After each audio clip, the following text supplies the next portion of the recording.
When the 1 cup and 2 cup buttons start flashing, this indicates that the machine will need to be cleaned. Insert the silicone cleaning disc into the filter basket in the portafilter. Place a cleaning tablet on top of the cleaning disc. And lock the portafilter into the group head. Empty the drip tray and place it back into the machine. Fill the tank to the max line and reattach it to the machine.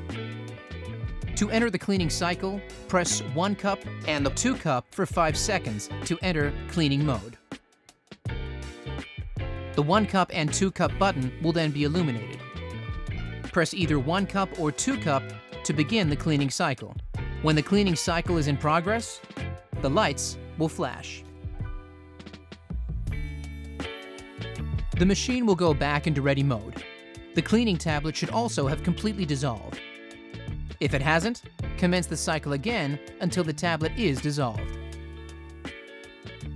Once the tablet is completely dissolved, remove and rinse the portafilter, silicone disc, and the drip tray.